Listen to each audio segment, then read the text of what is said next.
Good evening, Holliston, and welcome to the special school committee meeting of October 17th, 2023. We're here to receive a presentation by L&P Educational Services for the equity audit that has been commissioned and done over the past year or so. And we have with us Ms. Mindy Paolo to present, and then we'll ask some questions. But before that, I think Susan, you or Dr. Cutzke, you wanted to start by just giving a little background. Yes, for those of us who don't remember, I just kind of want to ground us in how we got to this point in time in Holliston. So when I arrived, we were under an old strategic plan that was going from 2017 to 2022. So after my first year here, we hired a consultant, the Teaching Learning Alliance, to come in the beginning of 2021 school year and had them work with us throughout the 21-22 school year with 22 community stakeholders, 2 school committee, parents, teachers, students, administrators, town administrator, and select board chair at the time. And we all were in this room for a number of months, including someone here sitting with us in the audience. And we spent a lot of time hashing through developing our mission statement, our vision, and strategic initiatives we wanted to put together for Holliston Public Schools.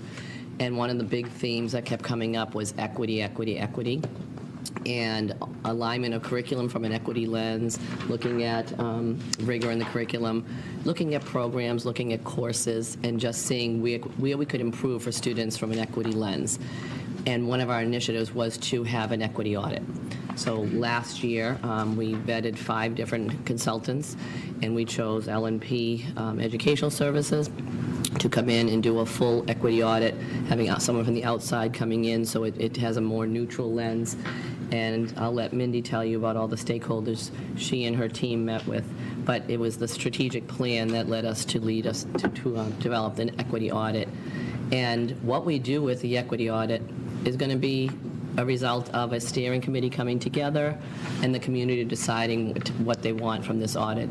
Just because it's a recommendation, they may be good recommendations, but there's no way we're going to be doing everything that's in there. So we're going to be, as a team and a community, deciding where we want to go with this. And I want everybody to be mindful of that and not to panic when they see our list of items, because those list of items are going to be prioritized by what we can accomplish and align back to the rest of the strategic plan that goes through 2027 as well and beyond. So thank you, Mindy, for joining us. Sure. Thank you so much. So on behalf of L&P Educational Services, it's a privilege to be here with all of you, and I thank you for the invitation and the opportunity. I am here representing one of 6 members of the equity audit team that conducted the audit for the Holliston Public Schools. So what I hope to accomplish with all of you is just to give you an overview of who we are, the process of the equity audit itself, and then the primary focus of the presentation will be looking at the different factors that we found that support equity here in the district and those that limit equity. And I am just going to provide you with a sampling of those findings. The report itself has many, many more. It's very comprehensive, but I am just going to highlight some of those findings tonight. And then we'll share some recommendations for high leverage areas of improvement. We'll close with an opportunity for you to ask your questions, and I will do my best to provide you with the information you need. So L&P Educational Services was founded to build the capacity, confidence, and expertise of educators, and we do this so that we can help all educators teach, lead, and sustain equitable and culturally responsive classrooms, districts, institutions of education. We are all pre-K through 12 educators currently practicing. We have extensive review experience with a focus on learning and improved outcomes for students. We partner with our clients to engage all stakeholders in the process, so we try to be very intentional about who it is that we're including in this process, and you'll see the variety of stakeholders that we included for this particular audit. And we have a process for really creating, managing, and evaluating the improvement efforts. So this is step 1 in helping you identify some of those areas for improvement and the areas that you're doing really, really well that are benefiting all students, and also what are some of the next steps that you can take to continue to improve the experience for all here in Holliston. And we're experienced providers of professional learning towards equity. This is the work that we do day in and day out in all of our jobs. To give you an idea of the equity team, So we represent 10 different districts in the work that we do. We have done work across 6 different states at this point. We've worked with more than 20 different school districts, and combined we have 80 years of experience in education.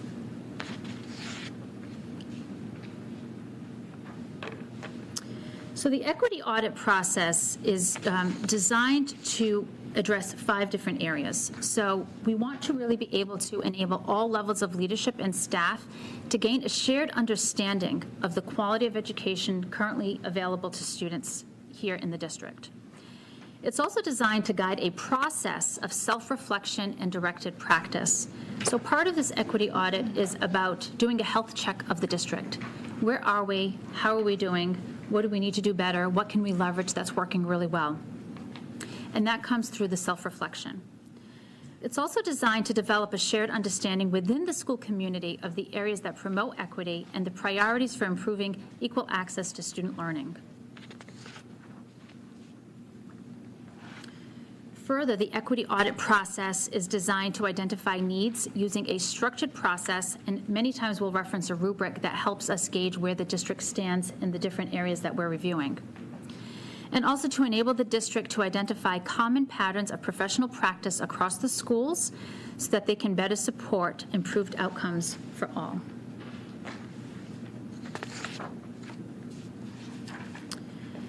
So we facilitated this equity audit process using an equity framework that addressed 3 overarching questions. Question 1, what does current district data reveal about achievement in Holliston Public Schools? Number 2, what factors do staff, students, parents, guardians, caregivers identify as hindering or enhancing achievement in Holliston Public Schools? And number 3, what initiatives, those at the district, school, or classroom level, can be implemented to build cultural competency and enhance the schooling experiences of all students, staff, and families in the Holliston Public Schools? So to address those 3 questions, we undertook a very comprehensive data review process. So with the support of the district, we analyzed achievement data and examined district policies, practices, and resource allocations. The data and documentation analysis included, but were not limited to, all of these different things. So we did a detailed analysis of district data relative to student academic performance, enrollment based on tracking, discipline, achievement, attendance, social and emotional needs, dropout and graduation rates, special education status, and English learner classification. We also looked at achievement data by race, ethnicity, gender, socioeconomic status, disability status, and English language learner proficiency. An examination of targeted intervention supports for academic, social, emotional, and behavioral needs to identify the strengths, challenges, opportunities, and effectiveness of those supports. A review of family and community engagement practices to provide recommendations on strategies for creating a safe and welcoming environment for all families, including our families of color. A review of curriculum to ensure it is fully representative of Holliston's diverse community, and to provide recommendations on how to increase representation within the curriculum and suggest supports for increased student representation. The data review also had consideration of efforts to recruit and retain Black, Indigenous, and people of color staff in order to recommend steps to improve the diversification process, recruitment, and provide strategies on how to support a diverse workforce here in Holliston. A review of professional development offerings related to equity, diversity, and creating schools free of bias, prejudice, and discrimination.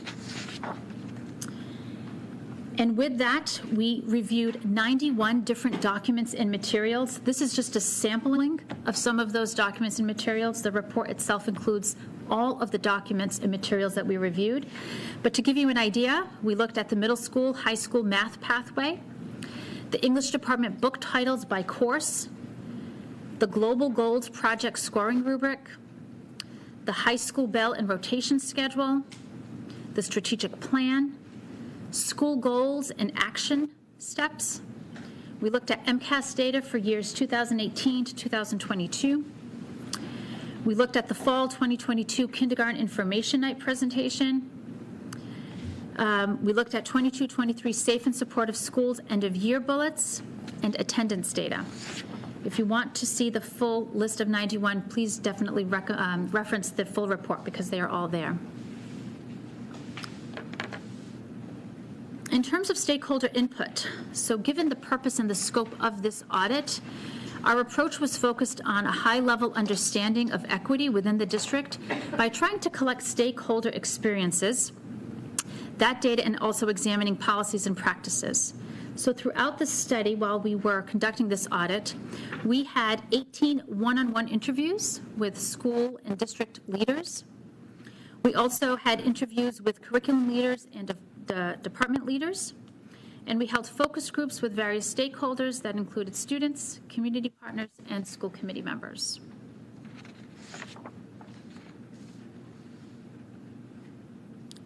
This here shows the full list of interviews that we conducted. These were one-on-one interviews. And you'll see that it ranged from our superintendent, assistant superintendent of curriculum and instruction, student services, technology, social and emotional learning, the curriculum coordinator for humanities, the curriculum coordinator for science, technology, engineering, and mathematics, unified arts and world languages, our principals, grade level leaders of Montessori and world languages, some department leaders at the high school as well.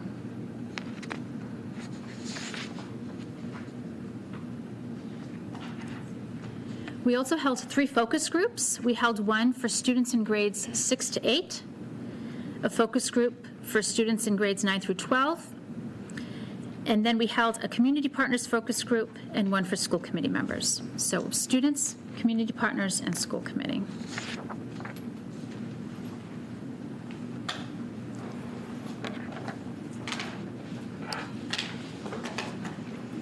While doing the study here in the district, we focused on 3 domains, and we identified these domains based on some of the analysis that we did during the study itself. The 3 domains included Domain 1, innovative programming, Domain 2, school and district structures, and Domain 3, student trajectories and academic outcomes. And for each of these domains, we had a focus on the factors that support equity, the factors that limit equity, and then those high leverage recommendations for each of the domains. So I'm going to begin by going through each of the domains and highlighting some of the factors that support, limit equity, and also the recommendations. So for innovative programming, the purpose of this audit, we examined innovative initiatives and programs offered throughout the Holliston Public Schools that we believe provide unique or thematic instruction, that are models to generate new approaches and solutions to teaching and learning, that provide access to diversity, equity, and inclusion resources and opportunities to grow the district's capacity. Specifically, the team identified the K-5 French Immersion Program and the K-4 French Montessori program as 2 of the most innovative educational opportunities that focused on teaching and learning, and the district's adoption and implementation of equity-focused programs.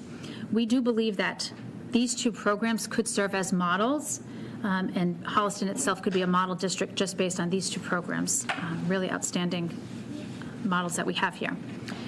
So for some of the factors that support equity that we're going to highlight, at the district level, the district has engaged with the Department of Education, their Safe Schools program, to increase its understanding of identity and other concepts related to the LGBTQ+ community. And as part of this initiative, the district has provided professional development at each of their schools over the past several years around enhancing their understanding of gender identity concepts, and recently updated their school policy on gender identity support to provide a safer environment related to gender identity. Collaboration with the Safe School program has been beneficial to health educators who have worked to crosswalk health standards and wellness standards in the curriculum as well. The district has initiated and participated in a variety of innovative programming centered on equity and social emotional learning. And some of those include the Holliston Public Schools offering graduate courses through Lesley University's Institute for Trauma Sensitivity, focus on creating trauma-sensitive schools. And this partnership began in school year 21-22, and almost 50 educators have completed courses thus far. The district has already begun registration for those courses that will take place this school year. In addition, several schools in the district have participated in a variety of the multi-tiered systems of support academies offered through the Department of Education. Specifically, Placentino, Miller, and Adams are entering year 3 of the Positive Behavioral Interventions and Supports Academies. The Miller School has completed year 1 of 3 of the Culturally Responsive Teaching Academy, and both Placentino and Adams have joined the cohorts as they enter year 1 in school year 23-24. And lastly, the high school has completed year 1 of the Social, Emotional, and Behavioral Academy. The district has also received a grant through the Metro West Health Foundation to engage in rapid assessment action planning, in which the district leadership will examine social and emotional learning structures across the system and develop a district-wide vision that details how to support schools with SEL initiatives. And there is a robust partnership with Holliston Youth and Family Services in the district. Multiple administrators in their interviews cited the positive impact of the development of this partnership with Holliston Youth and Family Services. At the elementary level, we found that families can choose their own pathway of programming. Traditional Montessori and French immersion are open to all through a lottery system and provide students and families with choice as a way for them to build their agency and voice. The World Language Program is aligned to the Massachusetts Curriculum Framework. This means that teachers and leaders can rely on clearly stated academic and teaching standards to ensure equitable teaching and learning expectations for every teacher and student. Tier 2 intervention is provided in French for short-term interventions. This allows for students to use the target language of study to receive increased access to content. So we found that really unique that they're able to get their Tier 2 interventions in French as well as in English. Montessori students learn social studies, for instance, by exploring other cultures and then assessing how their own culture is similar and different from those of children in other parts of the world. One teacher discussed how the Montessori approach both instilled respect for diverse cultures and a sense of awesome greatness of the world. Placentino and Miller school teachers wove cultural lessons into the curriculum throughout the school year. They reported that much care is taken in the assignment of literature for these lessons, for the books that are evaluated by teachers, and they utilize the 7 forms of bias assessment to be able to select the materials that they use. In 2023, the K-2 Holliston student body is at 82.9% white, 12% Asian, 1.6% African American, 1% that identified as white and Asian. And what we found here is that the K-2 Montessori program was more diverse in the total enrollment, with a student body that is 73.6% white.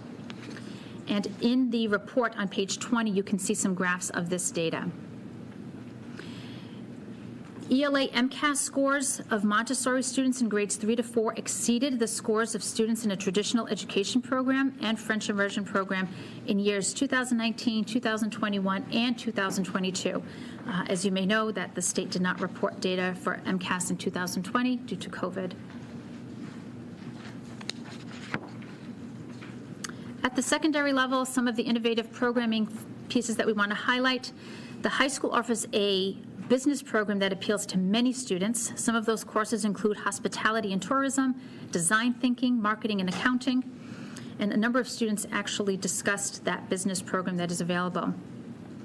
The development of the Vision of a Graduate program. The Vision of a Graduate program was cited by both district and building administrators as promoting equity through its emphasis on the personal, quote, the globe, and the local and the global. And we noticed that this slogan is also included in the district strategic plan. Now, some of the factors under innovative programming that limit equity, and again, these are just some of them. At the district level, community members perceive that teachers are missing practical professional development with ongoing feedback during the negotiated workday, as opposed to the current setup of one-and-done workshops or after-hours professional development. One member of the group, for example, said, quote, "The emphasis on leaders, not teachers. Teachers need to participate during school hours. They need to practice, practice, practice."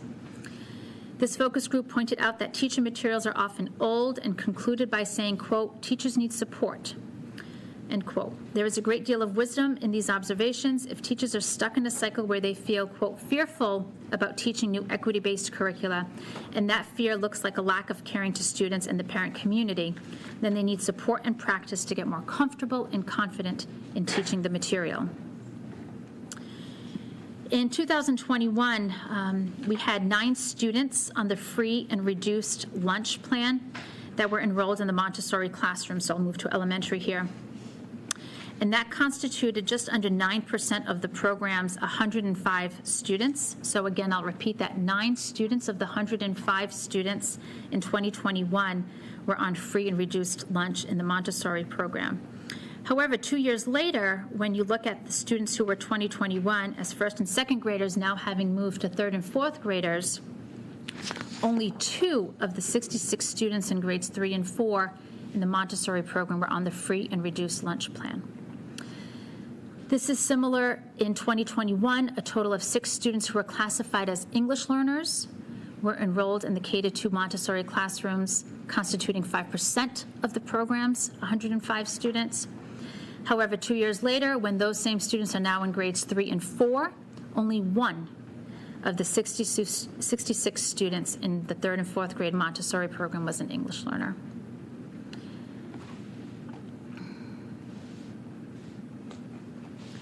An administrator during one of the interviews noted that there is a missed opportunity in not leveraging the world language and arts departments. These areas are, quote, "so central to inclusion and the celebration of diversity," end quote, and yet do not often feel visible or included in the same way as other content areas are throughout the district. We also found that the French immersion program is the least diverse of all K-2 options, and that is true in the following ways, and I'll just share some of those. So Black or African American students have the lowest enrollment in the K-2 grade band compared to other racial categories. In 2021, they were less than 1%. In 2022, just over 1%. And in 2023, 0%. In 21 and 22, English learner students were the least enrolled group. There were 2 students total in the French immersion program, while there were no English learner students at the 3 to 5 grade level band. In 2023, 2 years later, 1 student, an English learner in the K-2 band, and still no English learners in the grades 3 to 5 band. In terms of gender, males had the lowest enrollment in the K-2 band in 2021, and this trend continued in the grades 3 to 5 band for the same time period as well. Students with disabilities in K-2 comprised 2.5% of the enrollment in 2021, and they were just under 9% in 2022, so there was an increase. And then the enrollment decreased again for special education students to 3% in 2023. And I'll show you some of this data in some charts here. So if you look at this particular chart, we're looking at the innovative program enrollment by race. At the top, we have traditional. In the center, we have French immersion. And at the bottom there, we have the Montessori program.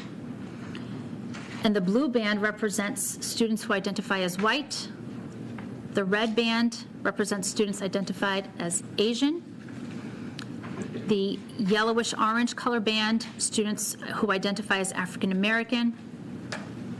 The green band, American Indian or Alaska Native. The orange band, Native Hawaiian or other Pacific Islander. And the teal, 2 or more races.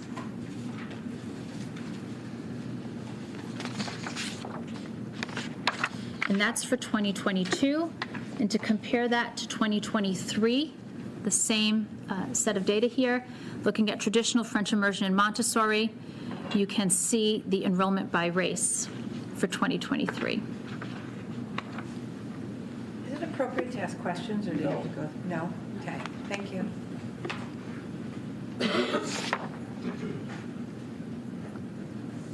And here you have the, for K-5 2023 data, just in a bar graph. So you can see students with disabilities traditional program is represented with a blue graph.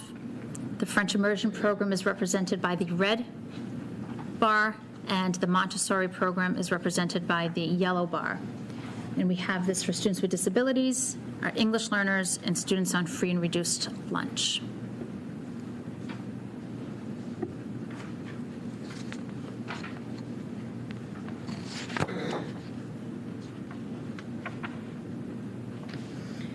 Some of the recommendations under innovative programming. So for the Montessori program, we recommend investigating the reasons for the decline in enrollment among students with disabilities, or economically disadvantaged students, and English learners as they move from K to 2 to grade span 3 to 5, and begin to create a plan to provide more support for these subgroups of students. We also recommend providing expanded information regarding the French immersion program to families in their native languages so that all families in the district are able to understand the decision-making process, focusing particularly on information that helps families understand the school supports and services available to the students. Develop or identify and implement an assessment to determine French immersion eligibility for students above grade 1.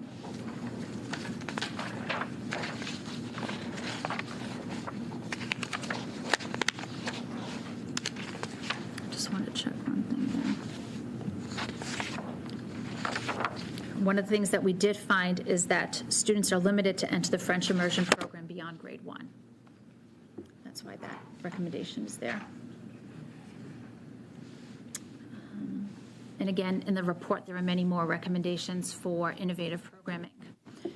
For Domain 2, school and district structures, in this section of the report, school and district structures primarily refer to the systems and organization of the school and/or the district. The equity audit team focused on structures that need to be in place for staff and students to thrive and experience personal and academic professional growth. And a sampling of these systems and organizations include the district's program review process, staff diversity, school schedules, and professional development. And the data that supported this portion of the investigation included the strategic plan, action steps, program documents, school schedules, district data, and interviews with instructional leaders.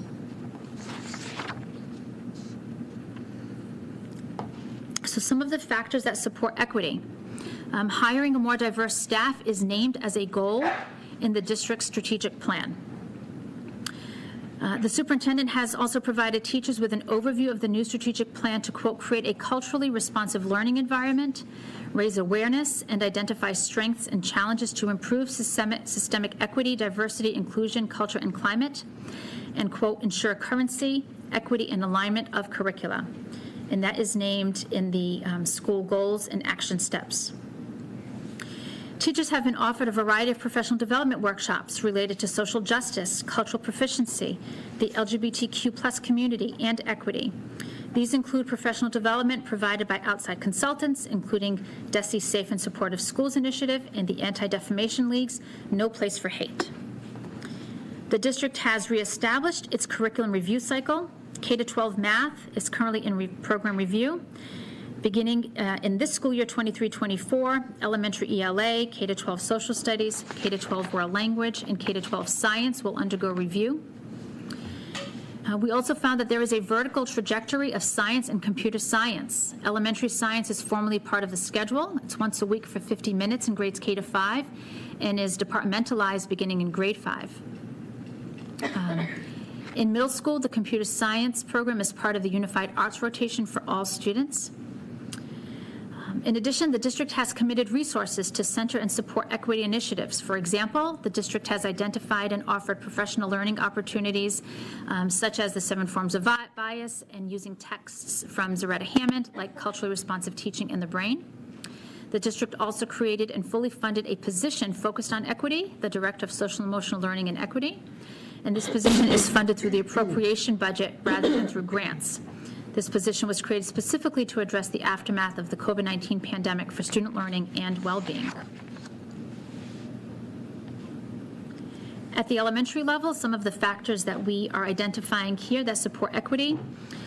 The French immersion program aligns with the Holliston Public Schools mission to, quote, collaboratively create a safe, inclusive environment that empowers learners through innovative teaching and learning, to be lifelong active global citizens. French programming offers continuous linguistic and cultural comparisons that contribute to intercultural competence and communication. We also find that there is a variety of literature in the classroom to celebrate diversity, represent minorities, and different lifestyles. There is, quote, gender training to integrate children from a variety of backgrounds, ethnicities, and daily structures to make a welcoming community. And teachers reported that this has led to a sense of belonging for students and staff. The district has offered seminars and community roundtables at the elementary level regarding issues such as racism that allow important conversations to occur. As reported by one educator, these workshops serve to broaden an understanding of topics such as microaggressions, and among many others. Some of the highlights at the secondary level: Holliston High School offers the directed study block for 4 days a week, Monday through Thursday, which is an opportunity for students to get individualized teacher help on their assignments. There is a Friday advisory that provides students in grades 9 through 11 with an opportunity to engage in social and emotional learning with each other. And the Holliston High School schedule provides common planning time for teachers. And common planning time for teachers is essential for the implementation of any initiative and will be an especially important structural component of further involving teachers in any equity work that the district may undertake.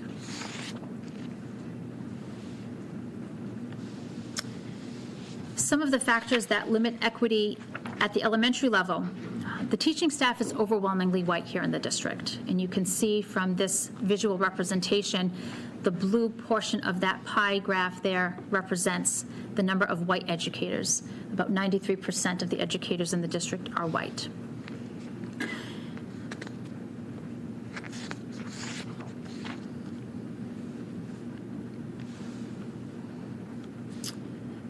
At the district level here, teachers are becoming aware of how uninformed they are on becoming anti-racist, culturally proficient educators. They are, and this was quoted from an interview, they are worried about saying the wrong thing and would like more sustained, proactive, large-scale professional development in this area. Holliston's professional development success as a means of disseminating DEI practices hinges not on the programs offered, but rather on their impact on teachers. Indeed, some Holliston administrators have stated that DEI should be, quote, called out more explicitly as part of the focus of curriculum reviews, for example, so that teachers will take DEI work more seriously. After one district presentation, an administrator thought that the feeling on the part of staff was, quote, why is this the focus? What good will result from all this work and effort? When the 7 forms of bias curriculum equity checklist was mentioned in one of the interviews, an administrator professed to being unfamiliar with this method of assessing the equity of curricula. Tellingly, a follow-up question about what aspect of Holliston's DEI work this leader was most proud of elicited a response asking the interviewer to clarify what DEI actually stood for. An administrator also reported that the district's protocols for teacher supervision have not explicitly targeted DEI instructional practices. And district leaders indicated that there has not been much content-specific professional development over the last several years.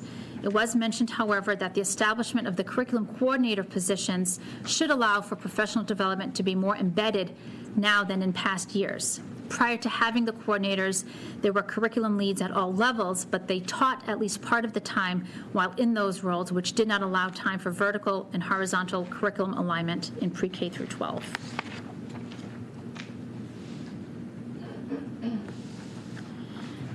Also at the elementary level, special education services are often delivered during the elementary Spanish time, FLES, which is foreign language in elementary schools. As a result, students who receive those special education services do not get to receive Spanish instruction. Such students enroll in beginning French at middle school because they do not have the prerequisite skills their peers have received to enroll in Spanish at the middle school level. Inequities of this variety occur when not all students have access to the same curricular content year after year. At the secondary level, some of the factors that limit equity: leveling in math begins in grade 7, and the placement process seems to be in flux. Prior to the COVID-19 pandemic, Placement was based entirely on teacher recommendations and were subject to parent override, which could introduce some bias. Recently, the process was changed to include the STAR assessments, the previous year's MCAS scores, and district common unit assessments, with some teacher discretion. There existed a message that, quote, students had to do well on MCAS in order to get into higher level classes. Currently at the middle school, the process combines the approaches of the last 2 years. That is one that is both data-driven and allows for teacher input. Discrepancies were also noted between the middle school and the high school processes, and that the high school has always allowed a degree of teacher discretion in the placement process. Families do have the ability to appeal math placement decisions. It was mentioned that it requires a meeting with the department leader at the high school or the curriculum coordinator at the middle school. If there is an impasse at these meetings, the appeal goes to the principal, and from there could escalate to the assistant superintendent. The information about the appeal or the override process is said to be communicated through an email by the principal. However, the information about this process we were not able to find was public at all. The only indication of next steps is at the bottom of the course description chart and read, quote, should grade 8 parents wish to know which criteria the student has met, they should reach out to their student's grade 8 math teacher. If you have questions regarding course progression at Holliston High, please reach out to your student's Holliston High School guidance counselor or mathematics department leader. The Holliston High School's program of studies reads, quote, placement in any college preparatory 2, which is the lowest level course, is based upon teacher recommendation and subject to review and approval by guidance, personnel, and administration. Enrollment will be based upon a student's demonstrated ability level and skill set, and not upon work ethic or effort. However, the math criteria documents, which describe placement from year to year, contradict this notion by clearly listing work habits as criteria.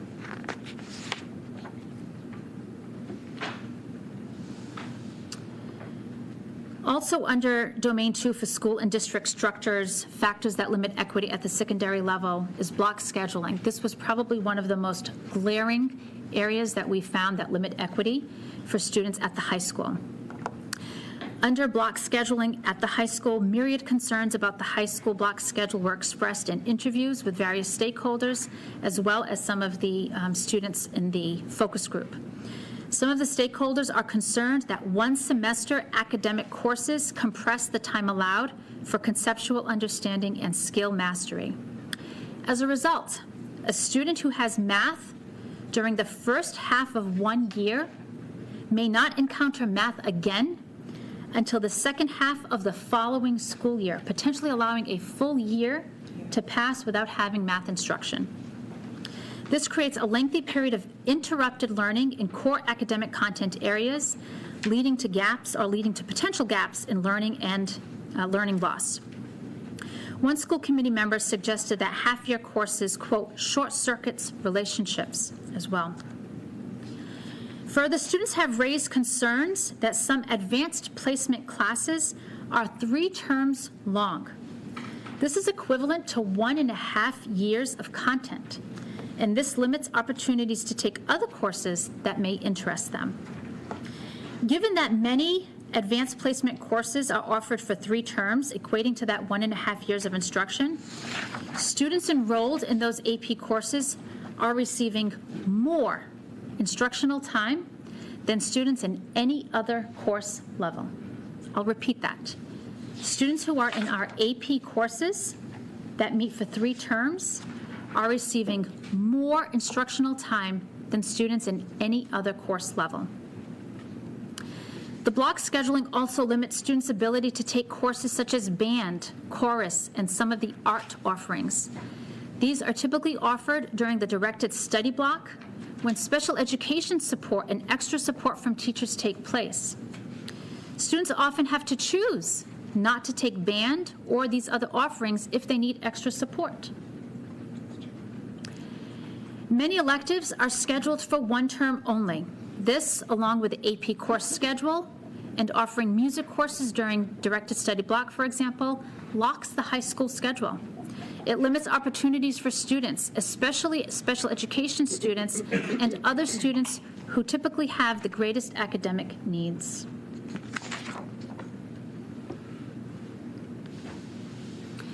Some recommendations for school and district structures. Develop processes and steps to diversify the staff in Holliston Public Schools. This could include undertaking recruitment and retention efforts to hire more staff of color by participating in diversity hiring fairs, partnering with local colleges and universities to create intentional pipelines for educators of color, establishing relationships with historically Black colleges and universities or minority-serving institutions to be able to recruit candidates, and marketing in innovative ways that reach communities of various identities. Continue to promote the importance of DEI, diversity, equity, and inclusion by having the central office widely share the findings and commit to implementing some of the recommendations of this equity audit, if not all. Develop a multi-year plan for professional development that coincides with the district's strategic goals. Include professional development related to content, pedagogy, and cultural proficiency. Create a task force to further investigate and address the lack of diversity in the French immersion program, with a particular focus on racial equity and representation of non-neurotypical students. Consider alternative options for pull-out service delivery for students who receive special education services and are English learners that are outside of the world language programming, so that they don't have to miss the FLES Spanish instruction. Having students miss world language instruction puts them in jeopardy of performing at expected levels in subsequent grades. Examine the timing of leveling in mathematics and science. What grades should we begin leveling our classes? Consider a process through the mathematics program review that delays leveling until high school, thereby establishing heterogeneous learning environments throughout middle school. When course placement does begin, communicate the process to all families through several forms of media and in multiple languages. In doing so, all students and families should be aware of the process, including the appeals process. Consider erring on the side of allowing more students to enroll in higher level courses, and in particular, those students who identify as African American and Native American. Consider refining the high school schedule so that all core academic classes, including our advanced placement courses, math, English, social studies, history, science, are year-long, two-term courses. Create equitable access to all courses for all students by ensuring courses are not offered during directed study block only. That includes the music courses.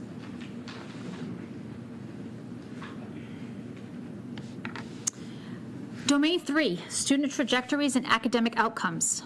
The equity audit team examined students' experiences over time in various contexts and the impact of these journeys on students' academic outcomes. Particular attention was paid to student experiences in core academic subjects at Holliston High School and the extent to which a student is able to successfully achieve their academic goals. The team carefully examined the presence of equitable opportunities for students, including curriculum materials and assessment tools. Programming and structures in place for students prior to Holliston High School, that is at the elementary and middle school levels, are also discussed in order to provide a vertical perspective on the alignment of curriculum and access for students. Using course information provided by the district, as well as interviews with curriculum leaders, this particular section of the report outlines areas that promote equity and areas that limit equity. And key considerations for this section will be the district's course leveling process, student placement procedures, and support for the learning needs of all of Holliston's diverse students. Some of the factors that support equity that we found. Families see and acknowledge administrative efforts to promote equity. In both the community and the school committee focus groups, individuals acknowledged and celebrated the work of building and district administrators to promote equity. Members of the community focus group, for example, said that, quote, "The schools are going in the right direction and that their efforts are sincere." Members of the school committee said that equity work has the, quote, "potential to be proactive and transformational." Moving on to the elementary level, The French immersion program is, quote, exposing kids to French culture to try to educate bilingual and bicultural, multicultural kids beyond France and Canada. The program, therefore, helps students learn the skills necessary to function in a world that is increasingly interconnected and multicultural. The Holliston French immersion students in grades 3 to 5 have historically surpassed the state average in both ELA and Math MCAS. Students in the French immersion and Montessori programs have often exceeded their counterparts in the traditional program in most years. And here you can see a visual data representation for grades 3 to 5, the percent of students who met or exceeded expectations on MCAS English Language Arts. So you'll see the green bar represents our Montessori students. The blue bar represents our French immersion students. The purple bar, students in the traditional elementary program. And the red bar is the state average. And you can see that the blue and green bars are at the highest of all of the years compared to the other color bars.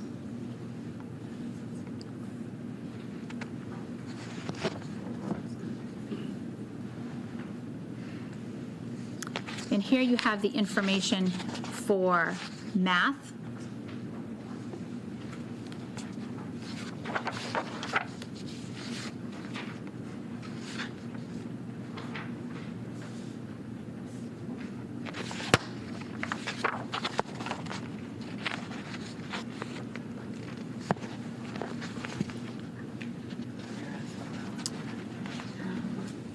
I want to just go back and say a couple more things around factors that support. Actually, let's go on to at the secondary level. So at the secondary level, some of the factors that support equity. The high school ELA department is currently considering adopting texts from a diverse list of award-winning books recommended by the Middle East Outreach Council, the Consortium of Latin American Studies Program, the Center for African Studies, the South Asia National Outreach Consortium, and the National Consortium for Teaching About Asia. Social studies course offerings provide students with engaging learning experiences with diverse materials. For example, students have recently been offered some engagingly unconventional course options like History Through Film and Conspiracy Theories in American History. Also, during the pandemic, teachers attempted to enrich their curriculum materials with the diverse voices of women and people of color. Accordingly, social studies teachers have also revamped the 20th Century American Popular Cultural and Social History course, including content that related the impact of marginalized groups on U.S. popular culture, for instance, exploring the roots of the music genre of rock and roll and African American rhythm and blues. The high school enables students to attain a computer science endorsement or a global citizens endorsement. 12th graders engage in research and presentation with voice and choice via the senior project. In the lowest level high school science courses, College Prep 2 stopped giving tests and instead are conducting labs almost every day.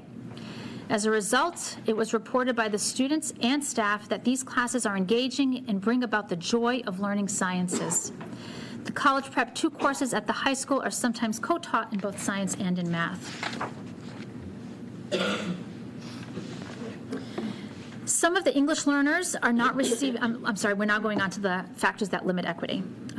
At the district level, some English learners are not receiving the instruction, materials, and assessment modifications they need because the general education teachers have not been adequately trained in sheltered English immersion, promising practices, and often conflate reading and speaking proficiency with comprehension.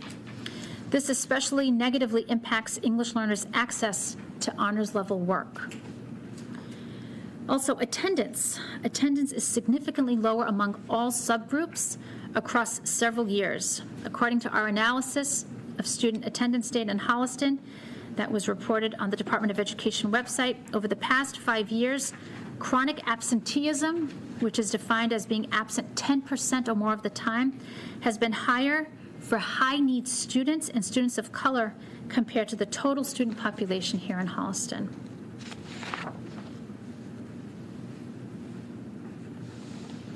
And here you can see the data representation for district-wide attendance rates.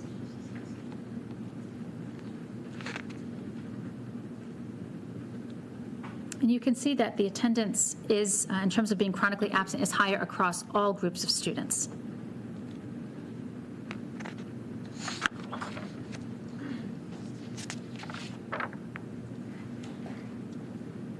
So this one is by race, and this representation here is by subgroup of student. So we have economically disadvantaged, high needs, English learners, students with disabilities, and all students. And here you can see that the English learners, which is the green line, is at the highest.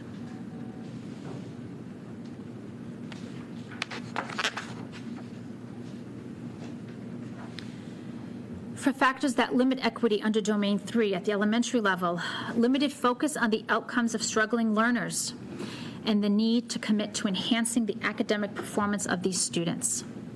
In one interview, someone stated, quote, "Schools do not always have the best tools to support struggling learners, particularly in terms of their social and emotional learning needs." It was reported that the screening process to enroll in the French immersion program lacks validity, thus not accurately identifying students' abilities. As a result, educators reported that students find both the language and material challenging to learn simultaneously. One leader shared that while there are students in special education in each of the 3 K-4 programs, traditional French immersion and Montessori, it is most difficult to serve the needs of special education students in the French immersion program because they need to receive their special education services, they need to keep up with their work, and they also need to learn French.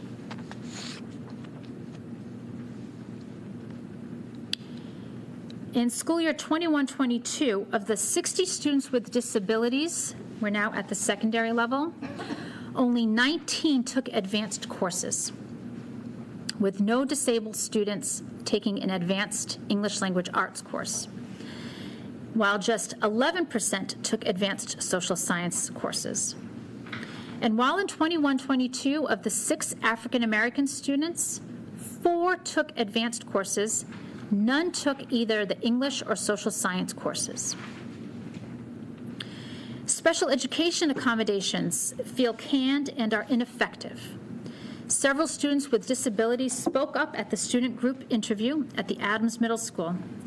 In terms of equity, these students were clear that they feel included socially, but that academically they feel underserved. One student said, quote, "They don't push us enough. We shouldn't have retakes because we don't understand." Another said, quote, "We have a lot of potential. There's a lack of enthusiasm from the teachers." Further, currently the course texts for grades 9 through 12 English are heavily weighted toward books by white male authors. 104 out of the department's 162 texts had 30 texts by, 104 of the department's 162 texts were male white authors, and 30 texts were white female authors. The totals of course texts by male and females, Asians, blacks, and indigenous people were all in the single digits. Some educators are dismayed by the fact that Holliston High School, for instance, does not celebrate Black History Month, commenting that Black history commemorations ought to be more than just a focus on Martin Luther King Jr. The high school math textbooks are outdated. The word problems that we saw referenced antiquated contexts such as CD players. And in general, we did not find the texts to be culturally relevant to students. One leader wished that students had more practical experience with spreadsheets. The curriculum resources are currently being examined as part of the curriculum review process.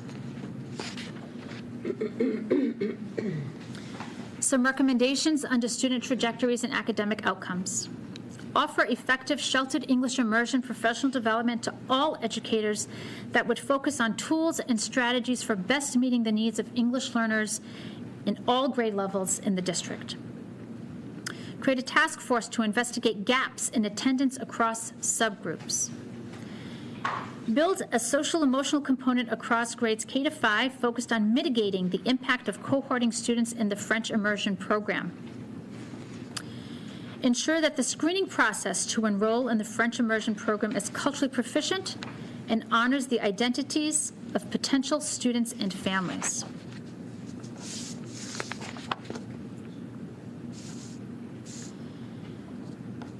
In 9 through 12, ELA and social studies, consider creating common assessments, portfolio-based assessments, and rubrics that maximize equity for culturally and linguistically diverse students. Continue to offer a wide array of electives and advanced placement courses that already exist, and perhaps think about expanding those. Continue to enable students to earn the computer science endorsement and global citizens endorsement, and continue the senior project. And perform a curriculum review to consider the elimination of College Prep 2 courses in order to ensure that all students are adequately prepared for post-secondary success. Now, in the full report, there are many more findings for each of these domains and recommendations. I have provided a sampling of these and am happy to answer any questions that you might have about this information that I shared or what's in the report. Sure. So we'll start with the committee. Is there anyone who is eager to go first? This could be a quick one. There's just a few factual inaccuracies in the report, just things like math leveling doesn't start in 7th grade, it starts in 8th grade. I think the history department does have common assessments, just a few little things. I don't want to mention all of those things right now, but do we have the ability to just sort of like fact check a tiny bit before a final, is it worth mentioning those things, or is it too late? I think some of it's typos too, because some of that might have been caught previously and maybe not. Not corrected. I can't speak to all of it, so we went back. I guess, Mindy, how would you want to address that? Yeah, we want this report to be reflective of accurate information in the district, so we are happy to go back.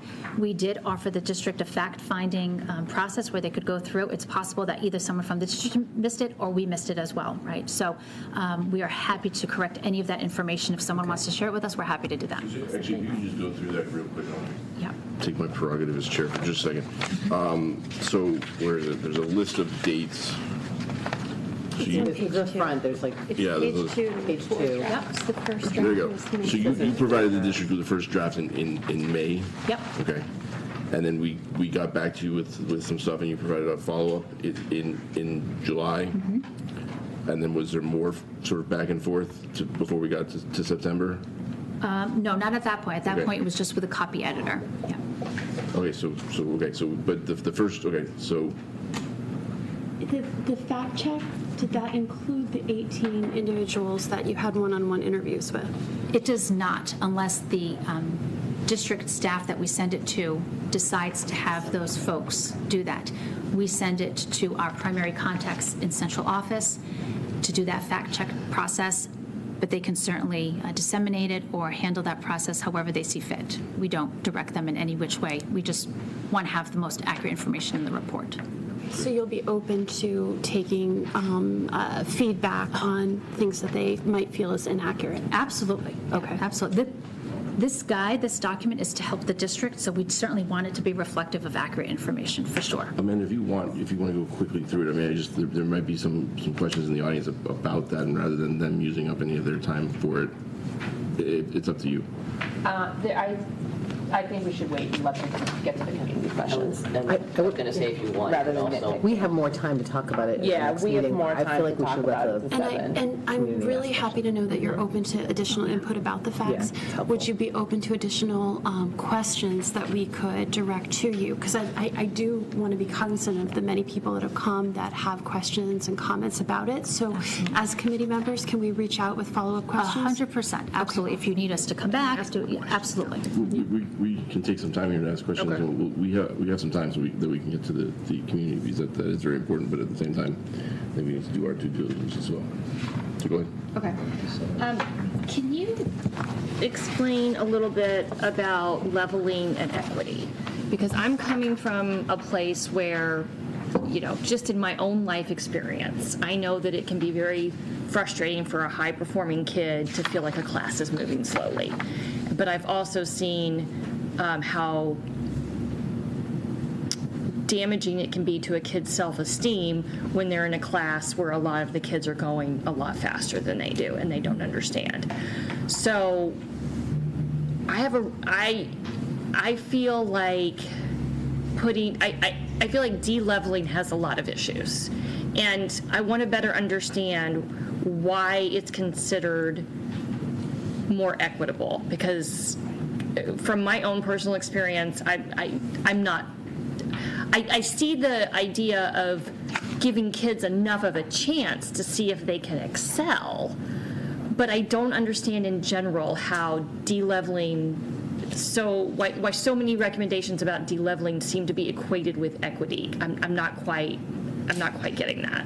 Yeah, so I would simply say it's about access and opportunity, right? So giving all students the opportunity to have access to high-level, rigorous, we'll use math, for example, math instruction, math content. When we have tasks that are high cognitive demand, we have to put some of those differentiation scaffolds in place, so that will fall on the teacher to be able to do that. But it doesn't mean that those students should not have opportunity to be able to access those high cognitive demanding tasks and see what it is that they are able to do. In addition to that, we want all students to be able to analyze and compare and justify solutions, for example, with one another. We want to make sure that students have opportunities to draw on multiple sources of knowledge and information, whether that's through peer-to-peer interaction or exposure to different levels of the content that might be covered in that curriculum. So the idea with de-leveling is not to bring down the rigor in the curriculum. It's to help elevate all students so that they can access a high level, and that's done through some differentiation and scaffolding so that all students have an equitable entry point. I want to push back on that, because I feel like we put a lot of pressure on teachers, and we say as a district that we want to meet students where they are. I think it is a much bigger ask to put a teacher in charge of a group of kids who, instead of being in this range, are in this range of ability, and say to that same teacher, now you need to still meet each and every kid where they are. I don't understand how they can be expected to do that. And that's the first part of my question. Second part of my question is, why can't you do all of those things and still have leveling? Within each. Like, why can't you still promote access to opportunity and promote kids to reach higher within, each group without de-leveling? So I'm going to come back with some questions to you for consideration. Okay. Right. So how is it done, for example, in grades 3, 4, 5? Where we have students with all various abilities, all skill sets, and yet we have our teachers who are expected to teach all students. We don't fully know their abilities yet, though, because they're so young. And the teachers have those students all day. Right, but is there not diverse learners in those classrooms, right, with different abilities and skill sets? In all of our classes. But I don't think it's as pronounced as it is when they get older and you're dealing with an Algebra 2 curriculum or even an Algebra 1 curriculum, as opposed to, and I want to understand this. I'm not saying that, we want to be as equitable as we can possibly be. I am not, I am not looking to dismiss this, but I really don't understand it. Yeah. I'm really struggling because I've seen how difficult it can be for kids, how hard it is on their self-esteem when they see the kid who's performing, doing cartwheels over what they are able to do. Yeah, and I think another piece that's really important to note is sort of the research, the correlation between leveling and tracking, right, or de-leveling and leveling and tracking, however you want to look at that. But the research does show that when you level classes and students end up in a track, it is very difficult for them to get off that track. So when you say, why can't we do some of that in de-leveled courses in terms of having access to high-quality, rigorous, I'll use math instruction, for example, my question to you would be is, if we were to do that, how do we make sure those students, or where do we make sure those students get that access so that they can enter a higher level math class, for example? But don't we do that all the time with your example of the younger grades, of a grade, 2nd through 4th, and you have someone who's struggling with a language-based learning disability or numeracy issues, you provide extra support, and then they're able to, ideally, move away from their IEP and stay within and access the regular classroom and move away from the extra support. So why couldn't you have leveling with the ability to provide extra support to kids who, are looking to move beyond? Would you agree that some learners need more time on the curriculum and some learners master it quicker? Oh, absolutely. And is Students there learn at any different studies paces, that for show sure. an adverse impact on students' self-esteem and ability to learn when it is a heterogeneous classroom? I mean, there's that great chart, right, which is equal isn't fair and fair isn't equal. And you've got three people trying to look over a fence, right? And I think Susan, you've used this in one of your presentations before, right? And they all have the same box, right? And some of them are shorter so they can't see over. And then they give them sort of stagnated boxes so that way everyone can sort of meet the needs of what they need. Isn't it in some ways, is what you're saying, up to us as a district to sort of say, we prioritize meeting kids where they are, allowing the accelerated learners to go forward as fast as they can, but then we're going to be back and we're going to put budget behind this to make sure that we are providing opportunities for kids who do take a little more time, maybe need a little extra help, a little more support, to get them to a place where they want to be, if that's where they want to go. Yeah, so my question is, why can't we do that in de-leveled classes? So when you talk about that image and you're providing students with what they need, why can't those supports and those systems of what they need be provided in those de-leveled classes? Because unfortunately, and I think research will show this, to be able to differentiate in that wide of a range to 5 different classes at, say, the middle school or high school level is simply not possible. It seems on paper like it's a possible good idea, like just differentiate, but it never in practice comes out that way. I'm a high school math teacher. And moreover, in Holliston, what ends up happening a lot, if students aren't offered that curriculum or they have trouble, many families get private out-of-school tutoring, which is expensive, and thus creates an even worse, very, very large equity issue. Whereas only families that can afford that expensive tutoring can be successful in these classes that aren't meeting the students where they are. But I also think that there are many ways, and I've done this work a lot, to ensure that tracking is not as rigid, to allow for that flexibility between levels. And there are many ways to do that as far as content stranding, additional supports, as Dawn mentioned, so that it's not as rigid. There's also many ways, and I've done this work as well, to be mindful of the recruitment and retention of BIPOC students, students with disabilities, English language learners, girls, into higher level classes. So I want to take an opportunity, and because we're on the topic, we actually happen to have 2 of the teachers who were part of the study, just to invite them up. We are going to get to the community, don't worry. But I saw Anne, you wanted to say something, and I know you participated, but you have to come up and sit and be, yeah. But I want to talk. And Sylvia, if you want to come up to the I just want to comment as a math teacher that has been in the. one second, just you need to get to a microphone so people at home can. Yes, we'll hold it. So I'll let Sylvia talk after I just comment on the math. So as a math teacher in the district for 25 years, I've listened to what Amanda's saying, what Dawn's saying, what Dan's saying, and I think sometimes we talk so much about equity, and we talk about it's not equitable for the. I want to make sure I'm using the right term. I didn't sleep well last night, so because I read this report and I was thinking a lot about it. But So not town meeting. what? Not town meeting. No. So anyways, we have students that are, I'm just going to use the CP, maybe in the CP2 level, we talk about equity for those students, but we don't ever really talk about equity for the students that are up here. And I just think sometimes I totally agree with, we could unlevel, but we can't, like Amanda said, you just, in your report, I didn't notice anywhere where we need to add in differentiation, instruction, and professional development for teachers, because you just can't say to a teacher oh, you have to differentiate, and you're going to go differentiate. We need we need to learn. We need smaller class sizes. We need co-teaching. There's so much more that goes into it, and I, along with many of my teachers, really do try to do that type of stuff, but it's very time consuming. But I also think we have to really think about those students that are ready to move on, and is it equitable for them not to give them those opportunities? So I do think that we need to figure out solutions. So like in the middle school, where we have unlevel classes up until 8th grade, do we offer, for those students that want to move, can we somehow figure out getting maybe Title I tutors in or something like that that can help move these kids to the students into the places that they want to be? And then also you don't want to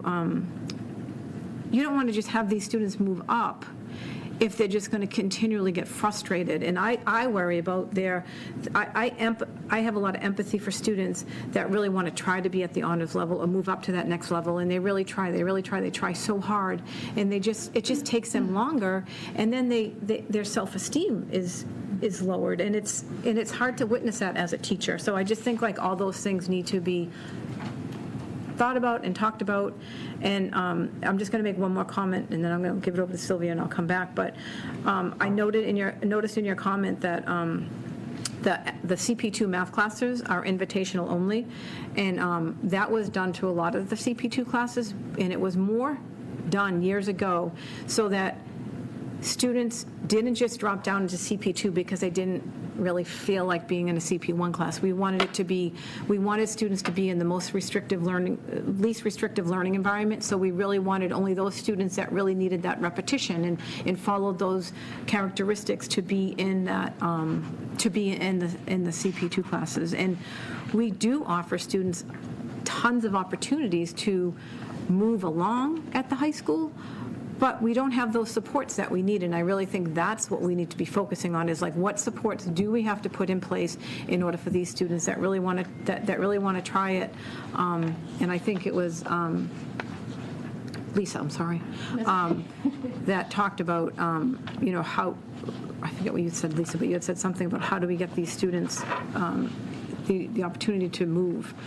And then to also what you had asked Lisa about, you're doing this at the lower levels, like you're differentiated at the lower levels. But do we know that? Like, do we know that every student in K-5 is being challenged to their potential? I think sometimes it seems like they are, right? But like I can use my daughter, for example, like she doesn't always come home challenged, because we don't speak up, right? So I think we have to be, I don't know if I'm right or wrong with that, but I think that, we have to be careful of saying, not saying that teachers don't do that at that grade level, but we don't really have enough data to say that every student's being challenged. And that's where I'm going to stop and let Sylvia talk. So my name is Sylvia Bodmer. I've been teaching here for 30 years. And the most important thing I want to say is that this is an amazing community, and I've loved all 30 of my years.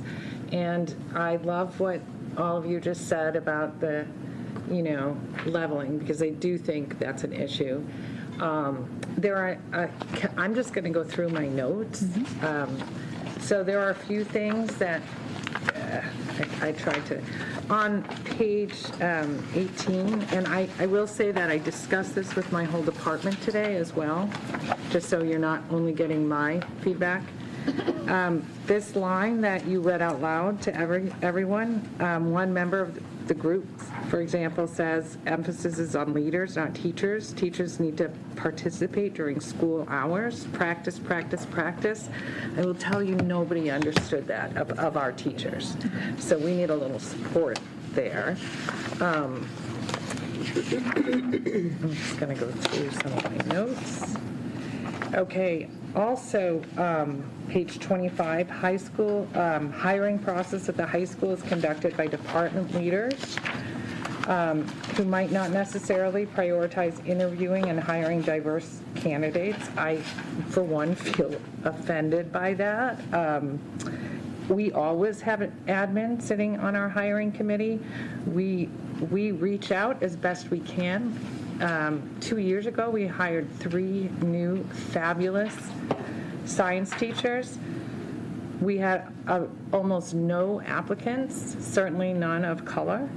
The 3 we ended up hiring, we had to reach out to different places to find. I don't know if you understand how difficult it is to find some of these people.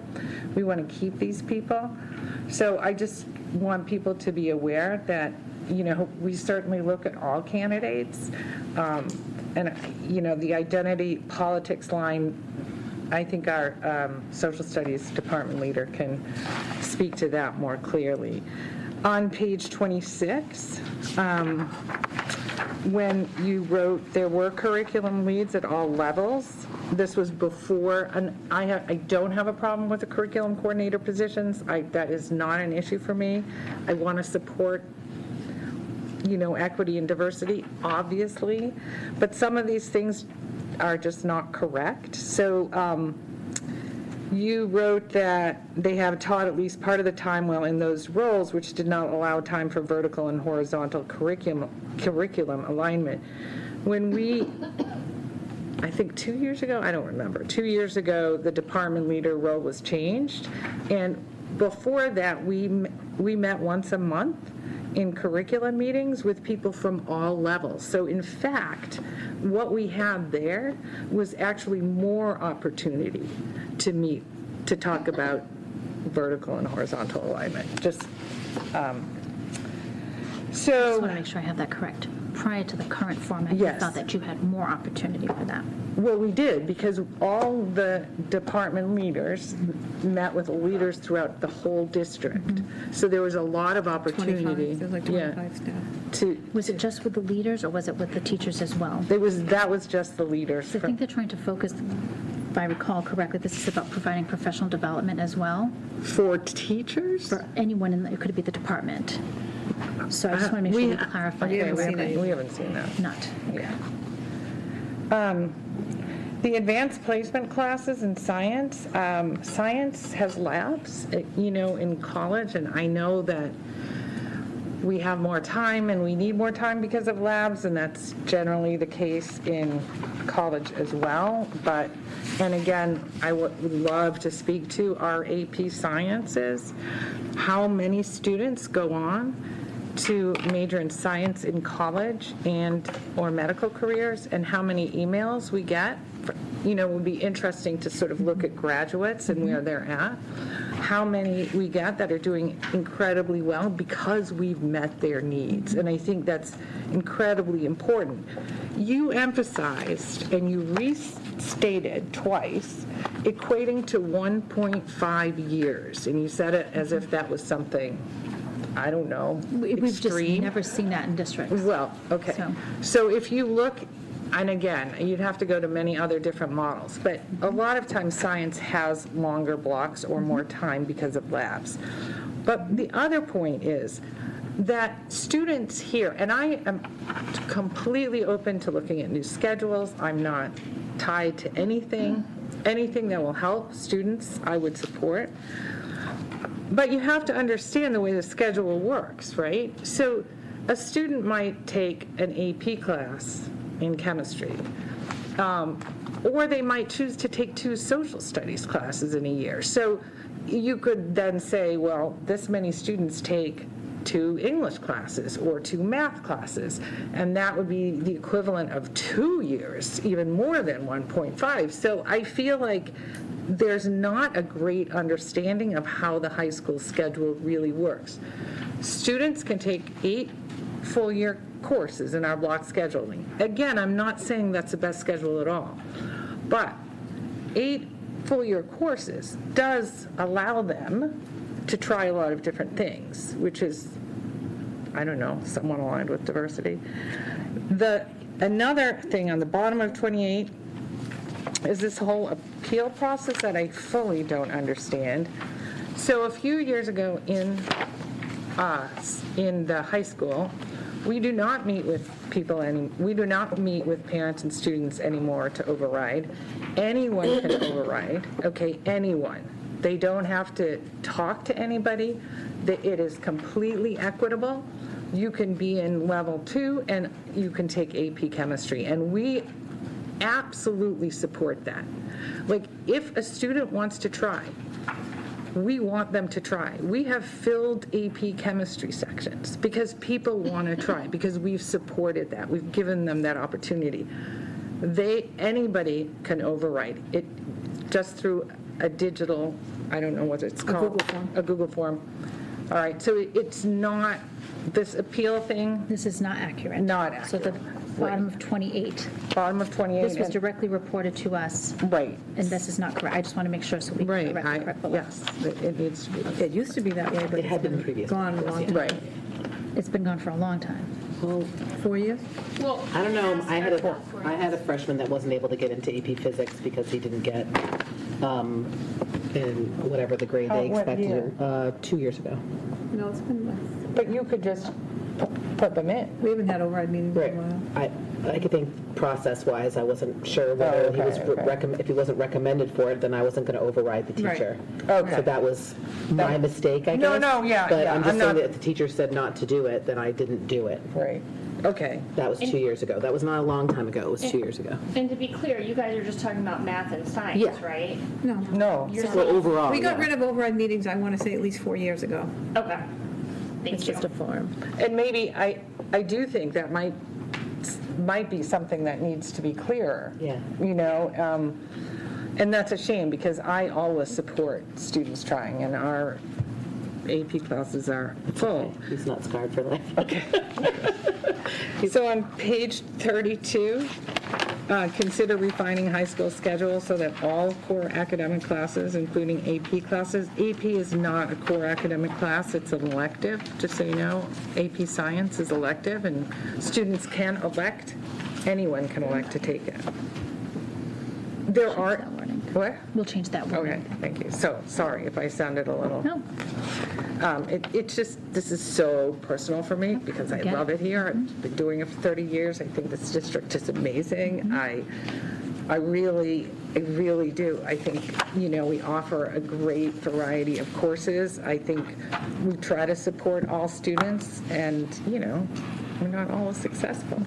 but one thing I heard you both say that I really appreciate, the openness to thinking differently, because if we do want to drive systemic change, it is just about thinking Oh, differently. right? absolutely. There are some things Absolutely. that are working really well that perhaps could be enhanced, refined. There are things that are working well we don't need to touch, Right. right?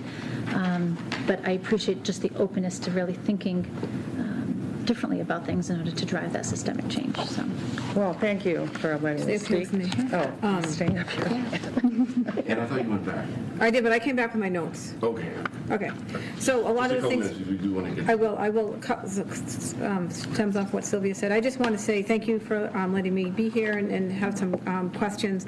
I just want to say that when I read this report last night, I was very taken aback by, not that I am definitely open to productive criticism, definitely wait, like you said, systemic changes, but when I looked at this, it came across as the staff at Holliston Public Schools is not trying their best for equity and diversity and keeping up with the terminology changes all the time, right? So we're always trying to keep up with it, and I just feel like I just think we have to be aware of that, and that although we can say, oh, there's factual things that aren't correct in here, this still was a public document that was sent out and people read it. And I just think we need, as we reflect on things, like if we're in this situation again, hopefully we can make sure that all the stakeholders had an opportunity to read this, because I know Sylvia and I don't think the other department leaders had an opportunity to read any of the drafts, and we could have corrected some of this stuff. So anyways, when we talk about this, I don't know what page this is on, but when it says leveling in math begins in grade 7, that is not true. Leveling in math begins in grade 8. And so that happened right before COVID. It switched, everything's related to COVID. But it happened right around COVID. And there's some, I know Joe Bowler has some recommendations about why it should, why it shouldn't. We're in the process of doing a curriculum review right now, and that's one of the major topics. And the other thing is, in the report, it talks about how it shouldn't, there's no, it's very weighted on assessments, right? It's very weighted on assessments. So they look at 3/4 of the criteria for placement is based on MCAS scores from a year before, STAR assessment, and then common assessment, and 1/4 is teacher input. And they cannot override from 7th to 8th grade. Like that, there's no overriding from 7th to 8th grade. So the high school is more flexible, and I think that that's one of the issues, is that students can come up and override any class they want. And I really think, like, if you look at if somebody's not good at test taking and 3/4 of your recommendations are based on test taking, hopefully we can look at changing that. And even for science, it goes back to 5th grade science, technology, and engineering MCAS. So, and then it looks at ELA and math. And so I just think like that sort of needs to be looked at. And then we talked about the override meetings. I already talked about how you had in there, the HHS Program of Studies talks about placement in any college prep class. The other thing I really want to emphasize, the hiring process. I was a teacher, I was a department leader, I was an assistant principal, acting principal, went back to being a teacher. In every single person committee I was on, we always had a committee of people. We always had an administrator in there. We looked at every single resume, and like Sylvia was saying, we don't get a lot of candidates for math either, like we don't get a lot of candidates in science.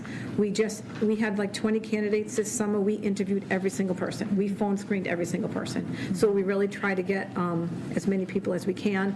And then the last thing I want to say is that we do not use a quality point average anymore. We don't use a weighted GPA. That was eliminated, I want to say, 3 or 4 years ago as well. So I really hope that we can, yeah, and I just think that, but again, this document has put out there, and I just think that there's a lot of misrepresentations that I hope can be fixed. Final, so. We are happy to change anything that is not accurate, that is for sure, but I do want to acknowledge that the information in here came directly from Holliston staff. Okay. Right, so we have all of our interviews These are two of the staff transcribed. members who participated. That's why I asked them to come up today. Two of many, and it's great, right? Because if we are misrepresenting you, that is not acceptable, right? And we But want I to didn't talk about this stuff, so I don't, this wasn't my questions. They weren't mine either. We will make sure that we Thank have you. all of our interviews transcribed by individual. Right. So we will go back Oh, and double good. check that Okay. all for sure, but I can assure you that this isn't about us making things up, right? This came from the interviews that we had. But just bring that up, like it was one person that interviewed me, and it seems like there could be some misinformation. If it's, how would they be able to take all those notes? And I just was curious as to why there wasn't 2 people and 1 person interviewing so that everything was captured. That's just something to think about as well. Well, I think that one of my questions too, and we can deal with that later. But there was no Rams teacher interviewed. There were definitely gaps. I mean, Dave Jordan was interviewed, but there was no Rams teacher. It was kind of kept to leaders. So I think that might have been a missed opportunity. But Thank you. Thank you guys. Thank you. So I sent around there was a sign-up sheet open, and then there was another one that I sort of sent around. Did everyone, can I get that? And did everyone who wants a chance to speak, sign one of the sheets? Raise your hand if you want to speak but did not sign it, and we'll make sure you... I don't understand. Is there a different thing you sign if you want to speak than just signing in when you came? The signing in was the speaking. That was for speaking. That was for speaking. So, Okay. so there's a sheet going around. Is that? There's 2 names on it. I don't think they wanted to speak. I think they were under the impression they had to give their name. Okay. Okay. Well, So based on that, we have... we have the list, and then if at the end we miss anybody, we'll go back.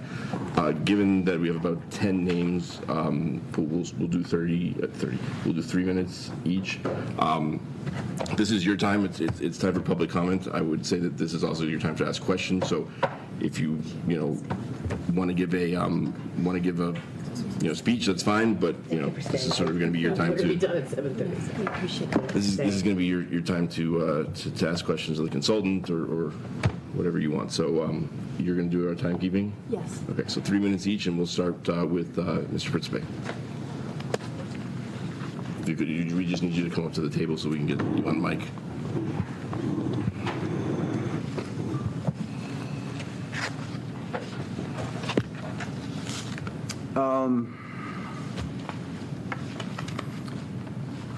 I don't know what to say. I really don't. And that's not me. And I don't say that with any sense of ego. I just heard, I know from my own experience as a white guy thinking about equity stuff that I need to pay attention to voices unheard that means those that are not succeeding in our spaces.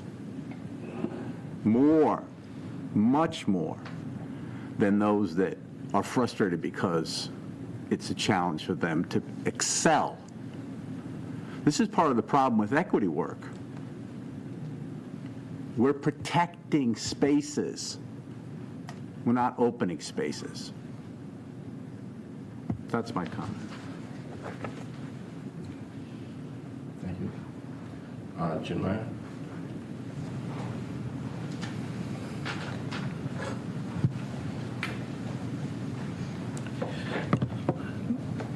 Just to start? Okay, yeah. So thank you for all the work that was done.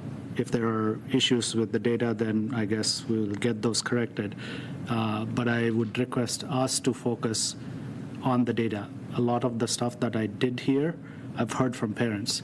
At worst, even if this is not the reality in the process, there is absence of understanding of the process in the community. Guess who gets impacted when there is misunderstanding in the community? The people who can't access this information. People that look like me, that speak like me, that sound like me, whose names sound like me. That's not me, though. I can read. I can spend time on a workday evening attending these meetings. But I represent the people that look like me, speak like me, sound like me, that can't because they're working their second job. They're taking care of their kids who they can barely pay for. Those are the kids that need to have access to this information. Those are the parents that need access to this information. So before we get all defensive about how that's not the real process, let's think about how we can correct this misunderstanding in the community. This exists, whether we like to hear it or not. You're hearing it from parents. You're hearing it from students in the classroom. Instead of challenging the authenticity of that data, let us inspect if there is a real issue to investigate. Let's look at the numbers. Look around at the school system's teacher representation. There are not representation from underrepresented communities. I'll give you a quick example. When I showed up to coach my son's soccer team in the Holliston Youth Leagues, the next thing I knew, he was very interested in playing. Until then, I tried to recruit him on previous seasons where it was all white coaches. He didn't see anybody that looked like him instructing, so he never saw a future for himself. When he saw me play, when he saw me instruct, he was interested in the game. He could see himself doing it. That's what I want you to think about next time you say, we're looking at all the resumes. We need to find these candidates. Look at the top leaders in all the tech companies. Who are they? They're not white people only. There's a huge representation of diverse folks. Don't tell me that corporate companies whose most important value is dollars and cents can find these diverse candidates, but we can't find school teachers? That's got to be a joke. Can I ask one clarifying question? Yes. The first part where you're talking about how there are processes that are not equitable and parents know this and kids know this, which ones, I want to make sure I understand which ones you're referring to specifically. Are you talking about the issue around kids not being able to get into an appropriate class level? This is something that I've heard very frequently from a lot of parents, especially diverse families that seem to think that this is still true. If it's not true, yes. Did they felt that their kid could handle a higher level of class than the one they were put in? Yes. Okay. Is that all you were referring to? Because I just want to make sure. But in general as well, that is the specific question that I want us to inspect. But in general, there is a lot of misunderstanding in the community about what the school system processes are. And we're not doing a good enough job of clarifying where I can go read this information, where I can understand. When I look for data, there's a comment about, oh, don't look at that data because that's done by the state and it's not by us. Like, then where do I look at? What do I look at? What is real? What's not real? I don't care, bottom line. Actually, I do care. I don't care that it's not real. I care that I need to have access to that data so I can make the right decision for my kid. And so do other parents. We don't have access to that. If you're telling me that the data I'm looking at is not authentic, then let me know where I can get approved data. I would like to look at that. Okay. But it's a common problem. But the specific issue that came up today was that. And I've heard parents say that many times. Okay. So do you see an area of improvement as this would be a topic for back to school nights, something that would be included in, Power School report card? You could have outreach by administrators multiple times, basically repetitive communication on available resources, ability to move between levels. Are there any other ideas in addition? I don't want to, I know there's other people that want to talk, so we can park this. I've been working with the school administration team. They know how to reach me. We've been trying to work with them, so I'm happy to spend more time on the side working on these specific issues. They know how to reach me. We'll continue working with them. I don't want to derail this particular conversation, but I just wanted to present the alternate perspective of, let's think about it from the person who looks like me, speaks like me, and is not able to sit here and represent himself on a weekday because they're busy living and surviving. Understood. Thank you. Thank you, Jim. Next, we have Lori Markoff. Hi, everybody. I have a lot of concerns about equity in our town. I appreciate the report. I'm disturbed by the absenteeism data, the chronic absenteeism data. I find that very disturbing. I hear this recommendation about having a task force, so I have a hard time with talking about accelerated classes when there are kids in our community who are not going to school because they're in underrepresented groups. Like, I find that to be a very important data point, and I don't know why that's not what we're talking about here. And I wonder, so I heard Dr. Kuska say when we walked in, we're not going to do all these things. So I'm wondering, how are we going to decide which things we are going to do, and who will we ask? Like, will there be input from diverse people, the parents that Chinmaya was talking about, when we sit down to decide, or whoever sits down to decide which of these recommendations to implement? I'm concerned that we don't know the answers. We need more input. And then my last thing is about having a diverse workforce. I appreciated when the beginning of this year, I heard Dr. Kuska talk about more diverse hires. And I know we have actually lost some of those people. And so it can't be just, your recommendation is about having more diverse candidates. I would love to see a recommendation about retention.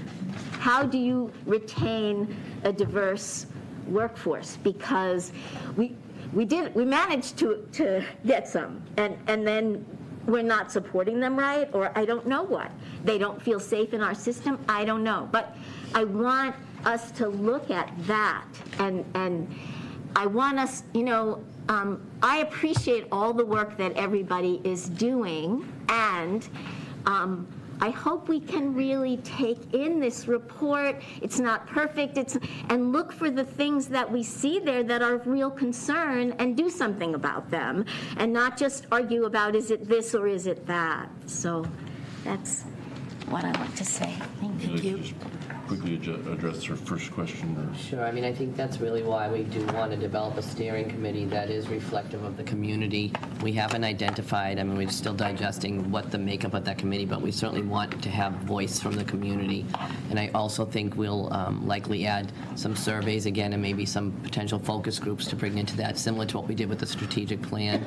But this is new for me. I've never been involved in an equity audit process, so I do think it'd be helpful maybe to even get some sort of what next steps could we recommend from L&P as well, and potential other sources. That would be great. Get more guidance about how to implement it would be great. Thank you, Lori. We'll go to Christine Smith next. Sheila. Okay.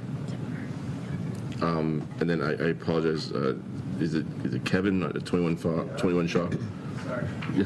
Quick, write it down. Sorry. At least I got it right. Nailed it. Just had to sit on here. I've been in town now for about 10 years. I've got 3 kids, 3rd grade, kindergarten, 1 soon to be in preschool. So this is my first time meeting, a little eye-opening just to kind of see what goes on, maybe behind the scenes, and it's good. It's good. I'm glad I came. I have a couple comments, if that's okay, and just a couple questions. The first one that I might get some hem and haws, but what did this study cost? Do we know? Yes, I can share. That was, we used grant money for this equity audit, and it was $42,000. Okay. All right. 42,000.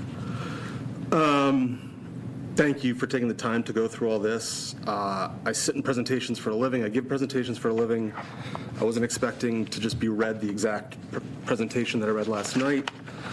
I did do some one comment I had a question on was in regards to your note about focus groups. You have in the study that was printed for us and given us to us like community members, but up top today was community partners. Is there a difference there? No, there was no difference. It was members. What was the of change community. for? I'm just curious. It was the only thing that I noticed all day that was changed. I'm just like, is that another one of those like words that we're not allowed to use or something? I don't know. No, honestly, there's no difference in that at all. It Okay. was members that I believe, Susan, you gave us a list of folks that we could reach out to and that were part of the focus group. So they're part of the community or They are all partners of the community? They are all integrated into the community Okay. in some way. Yeah. Okay. Sorry, moving on. Elementary, I think this was number 1, domain 1, student demographics for the K through 4 Montessori. Could you break down the second bullet point for me? I don't see any correlation of the two. What page are you on? To 18, yes. Second, I just don't, are school lunches offered for free? Is that right? They have been Since when?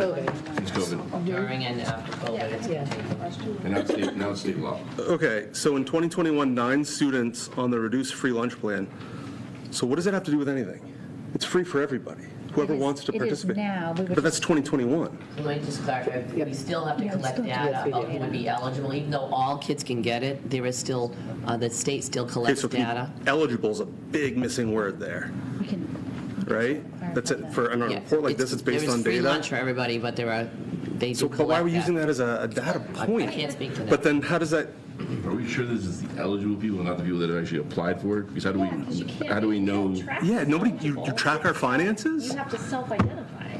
I would defer to Lynn Koenig on that, but I believe we still have to report and collect that data regardless. Get federal funds. And the state has required now that we has that? actually are still going to have to track which students take what. I mean, I think you can apply and then you get screened for it, but they're not just going to blanket, right? Am I wrong? We don't report parents. All right, well, let's say this, we don't want to take Kevin's. Yeah, sorry. I'll give you one more question just because we have been sort of. I'm sorry.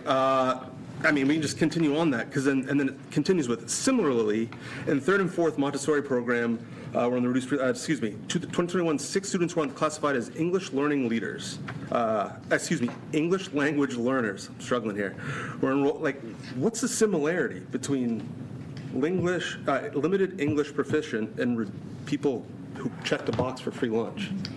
We're not comparing the two groups, But then why, okay. rather it's 2 subgroups of students, the way the Department of Education reports them, that are considered historically disadvantaged. Okay, we just need to figure out that 9 students thing, because Yeah, I'm something, not sure. we've been, That yeah. came from that dashboard that was provided to us, that data Thanks, guys. dashboard. Appreciate So it. perhaps we can go back and take a look at those. Yeah, let's take a look at it and figure out exactly how someone Yeah. gets in there, if there's any sort of automated process, and if that's actually a change that's being swept up. We just want to make sure we're being accurate. Absolutely, and we can add any descriptors there that Yep. might help define it. Okay, and then we got Charlie Coughlin. Okay. We should have. Give the time back. All right. Thank you. Bud Drumming. Bud Lee, Bud Lee. Okay. Barb.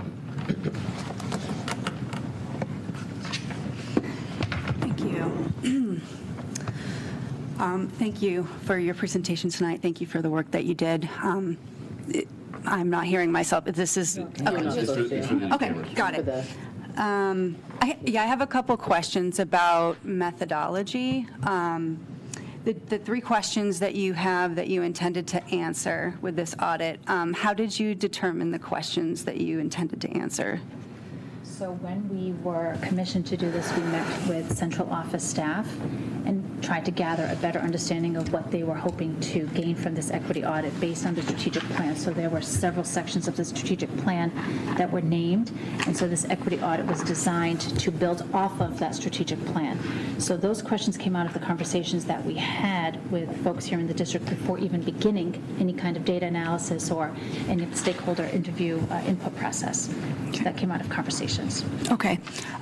Second question, how did you select participants for the focus groups, and how did you reach out to people? So we did not select the folks. We were again told which subgroups of students, which stakeholder groups to include, and then we were given the information from the central office to be able to contact them. Okay. We did not select them ourselves. Got it. Okay. Thank you. I appreciate both of those things. I think that what came out, what you presented on today, there was a lot of information that was helpful to point out the gaps in what we have as a district. I would have liked to have seen also data gathered on mental health outcomes and disparities, people's children and families in the district experiences with racism, prejudice, transphobia, homophobia, and then how does the school, each building, the district as a whole respond to that? And I would have liked to have seen you look at their processes. I was wondering if we could also have, I would have liked to have seen you consider measuring the attrition of families of color in the district as people anecdotally are leaving the district and moving to other towns, or if they can afford it, sending their kids to private schools. Because they're not continuing to not feel comfortable and safe in our district. So, and then I guess the pieces about methodology is that like the people who are paying you, our district, determined how this was going to look, and that in and of itself doesn't seem like the most inclusive approach. It's not a criticism of you, but this is a limitation, I think, of this process that we're really excited that we have an equity audit. But what went into that, how you got the information, how you got the people you did, was all coming from the people who will eventually get this feedback and then have to implement it or not. And to me, I've seen our district be obsessed with achievement. And that definitely was borne out tonight when before having people from the town who had signed in come to speak, we invited 2 teachers to come up and speak and essentially defend themselves and how they felt offended by this. That didn't feel equitable. I was in my seat, like, really frustrated that you had to defend what you had done to a few teachers who didn't like what they saw. And that is an experience, I think, process-wise, that I tend to have with this district. Whenever you say you want feedback from people and we give it to you, you don't like what you hear, and then you get defensive. And that is really frustrating, because why are you asking the questions if you're going to be defensive? What do you want to know if it doesn't make you feel good? It's not supposed to make you feel good. We're supposed to be making the students feel good, and the people that don't have access to stuff, that's the people, that's what equity is about. So we are splitting hairs about leveling for 20 or 25 minutes, and to Lori's point, we have kids who are not coming to school. We have kids who come to school and get bullied all the time. We have parents who are taking their kids out of our school because they don't feel safe, and staff members. And we have staff members of color who are leaving because it doesn't feel good here. So that's where we should be spending our time. That's what we should have studied. I am really grateful for what you did put into this. I think we should implement all of it and more. Thanks, Barb. Yeah. I do want to add one thing, because I think, again, I mentioned this is the first time we've engaged in an equity audit as a district, and in my professional life, I've never been involved in a full process like this. So we had to rely on what the strategic initiatives were asking us to do. And I brought that to the team, and I said, so where do we go from here? And I believe we talked a number of times about how we might want to look into that, but we have to limit the scope and sequence. So there were a lot more things that I agree we would have loved to look into, and the capacity wasn't there, so we really had to focus back on those strategic initiatives, what the community had identified as a need, because this doesn't mean we're done, and we're certainly not limited to this, but this was a few initiatives that led to this discussion. And I want to echo that, because we had, LMP had a number of meetings with Dr. Kuska and a number of central office staff, and to their credit, that was repeated over and over and over again, right? That this cannot cover the full scope or a full examination of everything that is happening in the district. There is so much more, like you mentioned, so many key pieces that need to be examined and looked at. And I will say that that came out in almost every single meeting, that given the capacity, given the scope that we have to work with, what should we focus on for this portion of this work here in the district? So we kept trying to add more on your plate. Yeah. We couldn't get to all of that in this. Within this timeline, yeah. Great. Karen. Really nice sign to the paper, because I thought I was signing in. Well, you don't have,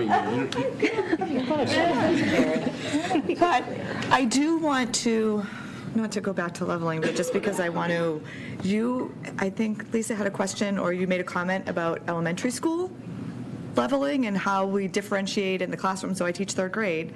So it is not perfect when you do it in elementary school, and it is hard. And when you have a trajectory like this, so we end up doing things like flexible grouping, and where we team with a few of us, and we do it by topic. So it's not like a year long. So we do it every couple weeks, where we'll assess them, group them, and then we can enrich who we need to enrich, remediate who we need to remediate. So there's a lot of ways that we do it that are outside of the box in elementary school, because it's really hard when you're isolated in your classroom to teach to this.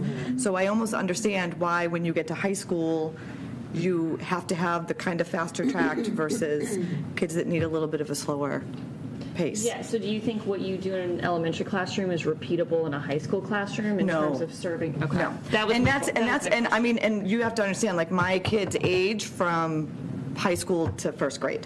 So like my oldest has already graduated, but I have a kid in high school, a kid in middle school, and a kid in first grade, and I can tell you just from the trajectory of what my kids can do, having kids on IEPs, having kids that excel, like, personally and academically, they're apples and oranges.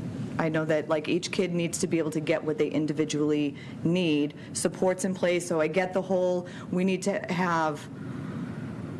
push our kids so that the kids that aren't getting access to it get access to those particular things, but at the same time, we need to make sure that the kids that need those extra pieces are being able to get those extra pieces, so that their education is meaningful and purposeful, and we're not trying to push them along into pieces that they can't access at the same speed, so it doesn't become purposeful for them. I don't know if that makes sense, but I guess my other question is more for, in terms of the equity study, that would more go to the superintendent versus to you, because one of the things that stood out to me that was very glaring to me was that our underserved populations, or kids with disabilities, our English language learners, however we else categorized our, free and reduced lunch, they are predominantly in our traditional classrooms, and they're not in our Montessori and our French immersion. And from my understanding of talking to friends in the community, those classrooms tend to be smaller than the traditional size classrooms. So we have the kid, no? No, we actually have We limit the class size to 23. I'm sorry to cut you off, I didn't mean to. no, that's fine. Apologize. We have limited to the maximum of 23 in French immersion and Montessori, and it varies a little bit. There are a couple of bubbles in some grades, but for the most part, our numbers are actually a little bit lower sometimes traditional, just because we give as many seats as we can in the French immersion and Montessori. Well, I mean, that's true at first, but French immersion especially, I don't know, maybe Montessori to some degree, it does decrease because by fifth grade, my daughter's in fifth grade now, it's 15 and 15 in both classes. And that goes back to the access piece that Mindy talked about, because Montessori has a better chance. There's a lot that goes into it, but if someone wants to enter later Montessori and a seat opens up, it's easier to do that than now pick up with the French immersion, which is very complicated. But but then those kids that drop out of the French immersion get absorbed into likely traditional. In yes. most cases, right. And so I guess what I'm saying is, even if you're even and even, you have the most needs, and you're putting them in the they're all in those classrooms. You have the high needs kind of all in one spot. And this is exactly why we need to look into all of this, and as a steering committee decide where we can make some changes to tweak a lot of these things. It doesn't mean blowing them up, but maybe there's tweaks that we can make to improve all of these. Right. And I guess because I also want to, like you talked about that, you brought the MCAS data up quite a few times, but when you have all of those people in so traditional, all of your kids with disabilities, all of your ELs, all of, that population is in that one bracket, of course, they're factoring into your scores, so of course that's going to impact which scores are higher and lower overall. My daughter, she went to DL at the kindergarten level, but she still wasn't Montessori, so they're not I didn't say that there's none. I just said the percentages are not. Like, if you look at the percentage, I think it's like 21% of kids with disabilities are in traditional, and it's like 3 and 8%, I think, in the other two. That's a big discrepancy. That's all. Thanks, Karen. Thank you. Thank you. All right, Barbara, I know you had some questions earlier, so now's the time. Thank you for addressing me so kindly before it felt a little abrupt, so thank you. I guess thank you so much for the time. Thank you for making this investment, opening up the door to these conversations is my first comment. Thank you for the ability for us to do the fact-checking and going back and making that. I guess having moved here 4 years ago and thinking about different experiences in my life, labels always seem to trigger me. CP2, CP1, honors, AP. So I hope we can have dialogue about labeling. Tell a child they have unlimited potential. Hopefully they're going to believe it. Tell them they're stuck in a lower class, meaning CP2. Well, what am I, So I hope as we look at this and we delve into the data, we look at labeling. Standardized tests. I know when I had a conversation with a curriculum coordinator last year for my then 7th grader, standardized tests were 3 of the 4 criterion, and I know as my oldest has applied and opted out from ACT and SAT, how are we looking at standardized tests when we look at equity? How are they given? What are the results? So standardized tests, what does that mean as we look at children's potential for math or science or an interest? Because they're certainly waived now when children are becoming young adults and deciding what they want to do in higher education. So when you have leveling, or we think your child would do okay here, I was grateful for his math teacher and the curriculum coordinator to have a very thoughtful conversation. But 3 out of the 4 criterion, again, were standardized tests. I love my children. They're going to have amazing lives. They're the bare minimum kind of guys. And don't always necessarily challenge themselves. But for the case of block scheduling, and I hope the school committee would consider some really deep and thoughtful conversations about block scheduling. For the average student, again, I have children with, my oldest has a wonderful personality, can make a wall talk. I don't think that served him well. There's a lot of time. There's a lot of self-motivation. When he's interested, he does great. When he's not interested, he doesn't. I know rigor in the classroom, distraction in the classroom. I can't imagine. I come from a teacher and a principal. I can't imagine how my father would deal as a principal with electronics in the buildings, and my mother as a math teacher and in her classroom. So I appreciate what our teachers do every day. I appreciate the challenges they have. I hope as we look at scheduling, how does that serve our student population across the spectrum, from the high achievers to the bell curve average. And I just appreciate opening these doors to conversation to go further, as I think Barb had said, if I can say that. There is some comment about hate speech in here and those kind of things, but how do we create a safe environment and an equitable environment? So thank you for letting me riff a little bit, and thank you for letting me speak, and thank you for taking the time to invest in our community this way, because it's a step. It's not the end, it's a step. And as long as we keep stepping towards what we think we need and want to be, I think that's healthy. So thank you. So that takes us to the end of our list. Is there anyone we didn't cover? Okay. And Louise, would you? We'll give you deferential treatment as a former, well, everything on the school committee. Yeah. 3 minutes. But you have 2.5 minutes. And enjoy the table, because I haven't been really at this table in 4 years.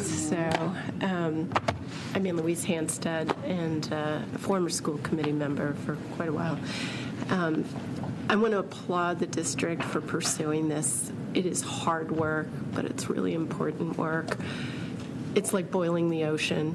You can't do it all in a short period of time, and you know, even this is probably not doing justice to the complexity of the work. Having said that, and I really enjoyed reading it, and there were a number of recommendations in here that I think had a lot of merit. But I think because it's so difficult, and in the amount of time that you had, and I know it started quite some time ago, I think it just scratches the surface, but it also scratches the surface in understanding some of the systems within the district and some of the programs. So I just wanted to talk to that very briefly. I also wanted to just say that all of you who got out, you had such relevant and I think important perspectives, and it was helpful for me to hear, actually, because I have stepped away from the table for several years, and that's even in that time, the demographics of the town have become significantly more diverse, and I think that changes the needs and profiles of what happens in these programs. So thank you for that. That was really helpful for me to hear. I think the first thing is that I found the report leaning heavily on anecdotal commentary, and I do come from a background of data-driven information, and using that as at least a baseline for further inquiry. And I think the one thing that I was struck by was not that the process you pursued wasn't helpful, but there wasn't a more comprehensive quantitative study going against maybe some of the findings, like a student-wide survey, or certainly a survey of all of our different identity groups, if that was, you know, maybe that was a more, would be a more manageable way to like focus in on their individual perspectives. And it might also be a way, if it was anonymous, to get more honest feedback from our students, certainly. And I think the same might be true. You met with staff, but doing some quantitative research among staff members might give you more perspective. And finally, community members. I would love to see the different families of color and be able to provide that feedback in a more meaningful way. And if that has happened and I missed it, then just, shut me up there. I think that would be useful. The absenteeism, I noted that as well. I was struck by it happening so significantly across all groups, but in particular students of color and disadvantaged students. I have to believe, at least I know this was true, when we ran into chronic absenteeism, that the administration was reaching out to those families to find out what's happening, what's going on, what are your needs, is there something we can assist with, how can we support you better? And if that isn't happening, maybe it's a numbers thing, and there's so many now, we should be reaching out. We should be doing more than just recording the absence. And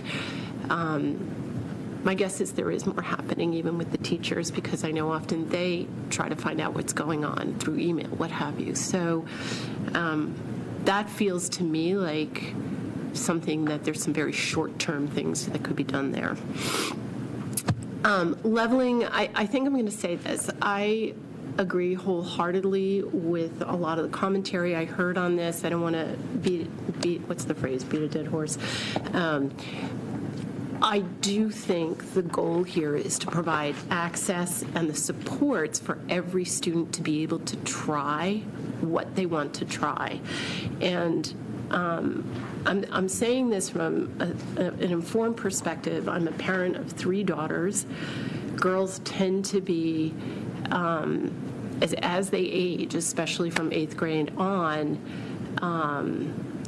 less likely to want to pursue certain academic areas, especially in the STEM areas, okay? 30 seconds. Oh, stop. I'm going to pull a Julia Roberts and say I get more. But so I think we've got to find a way to identify the children and inform the families that there are ways to do this, and that the student won't be penalized during an add drop period. Let them try the class. There should be no stigma attached to falling back to another class, and we should help them figure out how to navigate, because the add drop period's tricky. That's at the high school.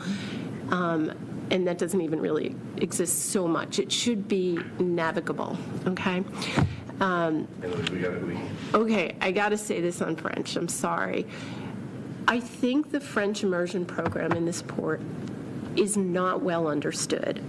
I absolutely take note of the lack of diversity in the program. There would be nothing that would have made the teachers happier, and I think the students would have been delighted if there were representation from other communities and students who were not neurotypical. And if Terry Cacavalli were sitting here today, she would tell you every student is welcome, every student is invited, and every student should be supported to be successful. It doesn't always work out that way, but it is not because the program is systemically designed to raise barriers to entry. I don't even know what the assessment test is. My kids hopped on the lottery, and that's how they got in. It's more if you're trying to get in for another grade, like if you're trying to get in 7th grade, it's lottery. Okay, I see, but not at the kindergarten level. No. I think there just needs to be more information, and I think we have to acknowledge that parents make the choice. So I can't go into the nuances to this, but I will tell you this. One of my daughters wrote her college essay, one of them, on her experience from K through 12 in French immersion, and the exposure that she had to many cultures, the literature that she read on identity politics as a junior in French immersion, on, like the Rwandan genocide, et cetera, et cetera. I don't know that you ever explored the reading list for the French immersion program, but from K to 12, these kids are challenged to think differently. They are challenged to open their minds. And I cannot imagine that we would be questioning the merit of this now. So that's it. Sorry.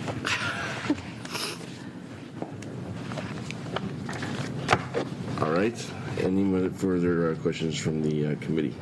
I just want to say one thing really quickly. I had other questions. I'm not going to go into them now, but once I started talking about leveling, that kind of spun off into a bigger conversation. But I did want to circle back and just say that I think there's some really good recommendations in this report, and I'm excited to have at least a start. At least we have some information to use now. I do want to ask, did you ever meet with the group Diverse Holliston during the whole process of putting together this report? I believe there was a representative on the community members focus group. Okay. I just wanted to encourage, there are at least 3 members here tonight from Diverse Holliston, and I think it's maybe more. And I think it's really important as we go forward with this, that we include them and make sure that their views are heard, and they can be a great resource for making sure that we highlight what really is most important from this report and implement recommendations that make sense and will be the most beneficial. And if there are follow-up questions, I'll collect them from the committee, and we can send them just sort of one email, so that way we're not, clogging up your inbox with multiple things, and you can help with that too. So with that, we have come to the end of our agenda for tonight. Don't go too far, because we'll be right back here in like less than 48 hours for our regular school committee meeting. But with that, I'll entertain a motion to adjourn. Moved by Lisa, second by Dawn. All in favor? All right. We're adjourned. Oh, God.